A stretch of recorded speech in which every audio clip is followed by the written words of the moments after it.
As you rightly said, India is known to be one of the fastest growing ecosystems in the world. The country is boasting of having 11% of adult population directly engaging in entrepreneurship. In such a scenario, the share of women entrepreneurs as part of the modern startup ecosystem is rising at a steady pace. If you look at the sixth economic census that was released by the Ministry of Statistics and Program Implementation, Government of India, the females constitute approximately 14% of the total entrepreneurs in the country. That is about 8 million, from a total of 58.5 million entrepreneurs in the country. I know the numbers don't look that great, but then if you look at it, uh, you know, women are contributing in non-agricultural sectors. Um, Almost 65% of all the women entrepreneurs, adding up to a whopping a total of 5.29 million women.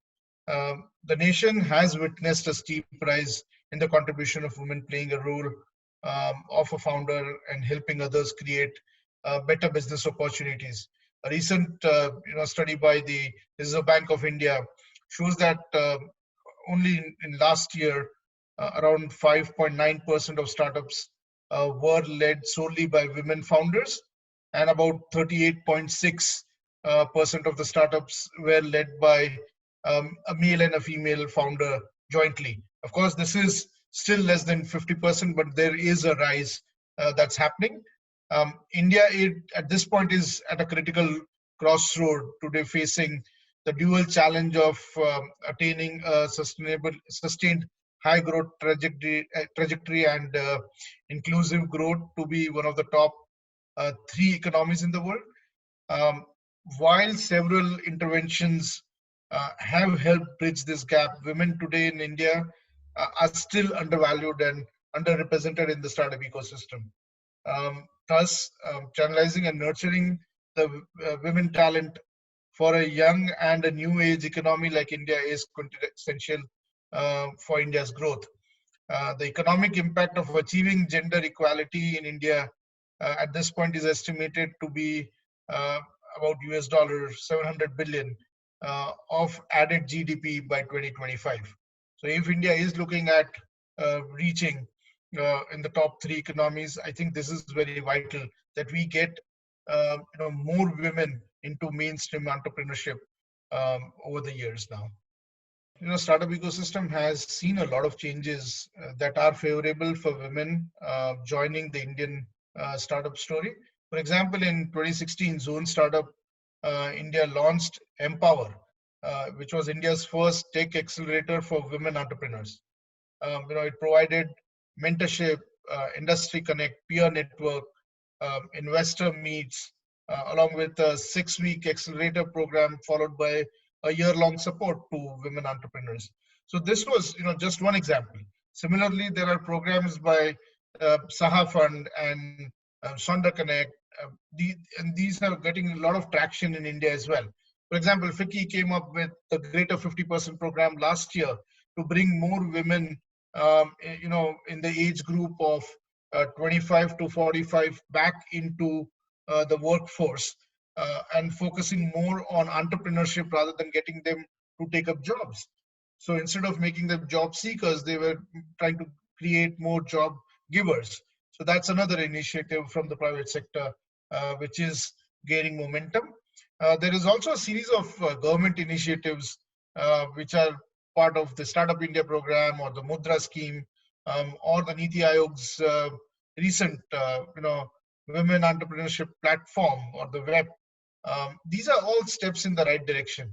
These are all helping to get more women uh, into mainstream entrepreneurship, into the startup story, and trying to bridge the gap that does exist at this point. I can go on and on if I have to list some of the success stories. And now there is a scenario where we are having more women entrepreneurs trying to come up with innovative ideas and businesses. But if I have to mention just a couple of them, um, the first mention I would want to make is about Ankit Ibose, the co-founder of Zilango. um, which is a fashion e-commerce platform, which is currently reimagining the fashion industry. It was established in 2015 by Ankiti Bose when she was merely 23 years of age. She had support in form of a CTO and a co-founder in Dhruv Kapoor, who was again 24. So a lot of young blood coming in. Ankiti, is known as the first female entrepreneur to co-found a unicorn startup in the entire Asian continent.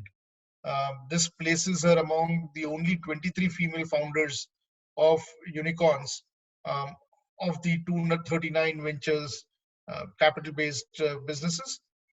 Concerning India's ability to nurture women entrepreneurs, the success of Ankiti Bose reflects how women can transform industries as leaders and innovators. Her achievements, um, is recognized to be a milestone that has the potential to inspire more young women to fight against odds and pursue their business dreams. More than half a decade after India's got its first internet unicorn, another female entrepreneur is soon set to break into the big boys business club. Now, in March 2020, the online beauty product retailer Nykaa announced that it had raised about 14 million dollars from private equity from uh, the private equity company TPG Growth to achieve a valuation of almost 700 million. Uh, this is believed that the Mumbai-based venture is expected to touch $1 billion valuation very soon. Again, created in 2012 by a former investment banker, Falguni Nair, Nykaa's valuation has almost doubled in value during the last 6 months. So Nykaa's achievements took place in just few months after Mumbai native Ankiti Bose's Zilango attracted 226 million funding at a valuation of $970 million dollars. Thus, if you look at the gender gap, it's it is reducing. Gender is no longer a barrier to become a unicorn or a simple startup to begin with. All it needs is a will, the dedication, and the right strategy, along with the help and support from the ecosystem players as well, which will help them to grow.